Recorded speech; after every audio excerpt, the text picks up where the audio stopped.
Hello! എല്ലാവർക്കും പുതിയൊരു വീഡിയോയിലേക്ക് സ്വാഗതം. അപ്പോൾ ഇന്ന് നമ്മൾ എത്തിയിട്ടുള്ളത് നല്ല അടിപൊളി ഒരു കറിയുടെ റെസിപ്പി ആയിട്ടാണ്. ഉരുളക്കിഴങ്ങ് ഞണ്ടും ഉണ്ടെങ്കിൽ അപാര ടേസ്റ്റിൽ ആർക്ക് വേണമെങ്കിലും ഉണ്ടാക്കിയെടുക്കാൻ പറ്റിയ നല്ല ഒരു കറിയാണ്. ഈ ഒരു കറി ഇതുപോലെ ഒരു തവണയെങ്കിലും ഉണ്ടാക്കി കഴിച്ചാൽ പിന്നെ നിങ്ങൾ ഇതിന്റെ ഫാനായി മാറും. അപ്പോൾ ഇതെങ്ങനെയാണ് നല്ല പെർഫെക്റ്റ് ആയിട്ട് ഉണ്ടാക്കിയെടുത്തതെന്ന് എല്ലാവരെയും കാണിച്ചു തരാം. നമുക്ക് നേരെ വീഡിയോയിലേക്ക് പോകാം. അപ്പോൾ അതിനായിട്ട് നല്ല ഫ്രഷ് ആയിട്ടുള്ള നാടൻ ഞണ്ട് തന്നെ നമുക്ക് വാങ്ങിക്കാൻ കിട്ടിയിട്ടുണ്ട്.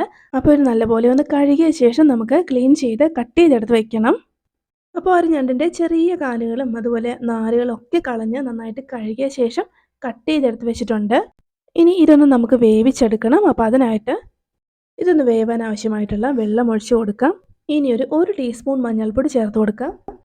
3/4 ടേബിൾ സ്പൂണോളം ഉപ്പ് ചേർത്ത് കൊടുക്കുന്നുണ്ട്.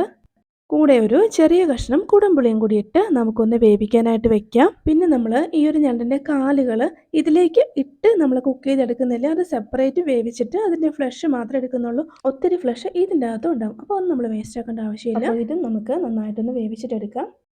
അപ്പോൾ ഞണ്ടിൻ്റെ കഷ്ണങ്ങൾ നമ്മൾ കട്ട് ചെയ്തിട്ടത് നന്നായിട്ടൊന്ന് തിളച്ചിട്ടുണ്ട്. ഇനി ഇതിലേക്ക് ചേർത്ത് കൊടുക്കേണ്ടത് ഉരുളക്കിഴങ്ങാണ്. മീഡിയം വലിപ്പത്തിലുള്ള 2 ഉരുളക്കിഴങ്ങ് ഇതേപോലെ കുറച്ചൊന്ന് വലുതാക്കിയിട്ട് ഞാൻ കട്ട് ചെയ്തെടുത്തിട്ടുണ്ട്. അപ്പോൾ ഇത് നമുക്ക് ഇങ്ങനെ അങ്ങ് ചേർത്ത് കൊടുക്കാം. ഒപ്പം തന്നെ ഒരു 6-7 ചെറിയുള്ളി ചെറുതായിട്ടൊന്ന് കട്ട് ചെയ്തതാണ്, അതും കൂടി ചേർത്ത് കൊടുക്കാം. 2 ഉണ്ട പച്ചമുളകാണ്, അപ്പോൾ അതും കൂടി ഞാൻ അങ്ങനെ തന്നെ ഇട്ട് കൊടുക്കുവാണ്. ഇനി ഇതെല്ലാം കൂടി നന്നായിട്ടൊന്ന് വേവട്ടെ. ആ ഒരു ഞണ്ടും കിഴങ്ങും ഒക്കെ വെന്ത് ആ ഒരു കിഴങ്ങിലേക്ക് ആ ഒരു ഞണ്ടിൻ്റെ ടേസ്റ്റ് കൂടി ഒന്ന് പിടിച്ച് നന്നായിട്ടൊന്ന് വെന്ത് വരട്ടെ. ഇത് വേവുന്ന ടൈമിൽ ഇതിലേക്ക് വേണ്ടുന്ന തേങ്ങ നമുക്കൊന്ന് റെഡിയാക്കി എടുക്കാം. അപ്പോൾ അതിനായിട്ട് കുറച്ച് വെളിച്ചെണ്ണ ഞാനൊരു ചൂട് ചട്ടിയിലേക്ക് ഒഴിച്ചു കൊടുത്തു. ഒരു 2 ടേബിൾ സ്പൂണോളം മതിയാകും. ഇനി ഇതിലേക്ക് ഒരു മീഡിയം വലുപ്പത്തിലുള്ള തേങ്ങയുടെ പകുതി ഇതുപോലെ അങ്ങ് ചേർത്ത് കൊടുക്കുക. ഇനി നല്ലപോലെ ഒന്ന് ഇളക്കി കൊടുത്തുകൊണ്ട് ഫ്ലെയിം അഡ്ജസ്റ്റ് ചെയ്ത് വെച്ച് ഒന്ന് വറുത്തെടുക്കാം. ഇപ്പോൾ നല്ലൊരു ലൈറ്റ് ഗോൾഡൻ ഷെയ്ഡായിട്ട് വറുത്തെടുത്തിട്ടുണ്ട്. ഇനി ഇതിലേക്ക് നമുക്ക് ചേർത്ത് കൊടുക്കേണ്ടത് പെരിഞ്ജീരകമാണ്. 1 ടീസ്പൂൺ അളവിൽ പെരിഞ്ജീരകം ചേർത്ത് കൊടുക്കാം. കൂടെ തന്നെ 1 ടീസ്പൂൺ അളവിൽ കുരുമുളക്. ഇനി ഇതെല്ലാം കൂടി നന്നായിട്ടൊന്ന് ഇളക്കി കൊടുത്ത് ഒന്ന് ചൂടാക്കി എടുക്കുക. അതിനുശേഷം നമുക്കിതിലേക്ക് പൊടികൾ ചേർത്ത് കൊടുക്കാം. 3/4 ടീസ്പൂൺ അളവിൽ മഞ്ഞൾപ്പൊടി ചേർത്ത് കൊടുക്കാം. 2 ടീസ്പൂൺ അളവിൽ സാധാരണ മുളക് പൊടി. പിന്നെ വേണ്ടത് 1 ടീസ്പൂൺ അളവിൽ കാശ്മീരി ചില്ലി പൗഡർ. ഇനി ഒരു 4 ടീസ്പൂൺ അളവിൽ മല്ലിപ്പൊടിയും കൂടി ചേർത്ത് കൊടുക്കാം. ഇനി ഇതിലേക്ക് വേണ്ടത് ഗരം മസാലയാണ്. 1 ടീസ്പൂൺ അളവിൽ ഗരം മസാല കൂടി ചേർത്ത് കൊടുത്ത് എല്ലാം കൂടി നന്നായിട്ടൊന്ന് ഇളക്കി കൊടുക്കുക. ആ ഒരു പൊടികളുടെ എല്ലാം പച്ചച്ചുവ മാറുന്നത് വരെ ചെറു ചൂടിൽ ഇതുപോലെ ഇളക്കി കൊടുക്കുക. പൊടിയെല്ലാം നന്നായിട്ട് കുക്കായിട്ടുണ്ട്. ഇനി ഇത് നമുക്ക് ഫ്ലെയിം ഓഫ് ചെയ്ത് ഒന്ന് തണുക്കാനായിട്ട് വയ്ക്കാം. അതിനുശേഷം ഇത് നമുക്ക് മിക്സിയിലേക്കിട്ട് നന്നായിട്ടൊന്ന് അരച്ചെടുക്കാം.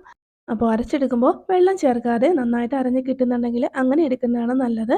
ഇനി എല്ലാന്നുണ്ടെങ്കിൽ ഒരല്പം വെള്ളം ചേർത്ത് കൊടുത്താണെങ്കിലും അരച്ചെടുത്ത് മാറ്റി വയ്ക്കാം. അപ്പോൾ ഇതിനുള്ളിൽ തന്നെ നമുക്ക് ആ ഒരു കാലുകൾ വേവിക്കാൻ വെച്ചത് അത് നന്നായിട്ട് വെന്തു. അപ്പോൾ അതിൻ്റെ തോടെല്ലാം മാക്സിമം പൊട്ടിച്ച് കളഞ്ഞ് മാംസമെല്ലാം ഇതുപോലെ ഒന്ന് എടുത്ത് മാറ്റി വെച്ചിട്ടുണ്ട്. ഒപ്പം തന്നെ നമ്മൾ വേവിക്കാൻ വെച്ച ആ ഒരു ഞണ്ടും ഉരുളനും നല്ലപോലെ വെന്തിട്ടുണ്ട്. ആ ഒരു ഉരുളൻ്റെ കഷ്ണങ്ങളൊക്കെ ആ ഒരു ഞണ്ടിൻ്റെ ടേസ്റ്റ് പിടിച്ചതാ നല്ല പഞ്ഞി പോലെയായിട്ട് വെന്ത് കിട്ടി കഴിഞ്ഞു. ഇനി നമുക്കിതിലേക്ക് വേവിച്ച് വെച്ച് കാലിൻ്റെ കഷ്ണങ്ങൾ അങ്ങ് ചേർത്ത് കൊടുക്കാം. ജസ്റ്റ് ഒന്ന് മിക്സ് ചെയ്ത് കൊടുക്കാം. ശേഷം ഇതിലേക്ക് ആ ഒരു വറുത്തെടുത്ത തേങ്ങ അരച്ചത് ചേർത്ത് കൊടുക്കാം. ഒട്ടും വെള്ളമൊന്നും ഒഴിക്കാതെ തന്നെ നല്ല ഫൈനായിട്ട് നമുക്ക് അരിഞ്ഞ് കിട്ടിയിട്ടുണ്ട്. അപ്പോൾ ഇത് ഇങ്ങനെ അങ്ങ് ഒഴിച്ചു കൊടുക്കാം.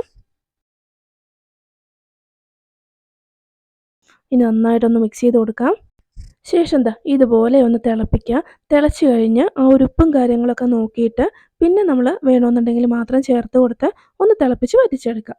ചെറിയൊരു ഉപ്പിൻ്റെ കുറവുണ്ട്, അപ്പോൾ ഞാൻ അതും കൂടി ചേർത്ത് കൊടുത്തിട്ടുണ്ട്. ഇനി ഒന്ന് വറ്റി കുറുകി വരട്ടെ.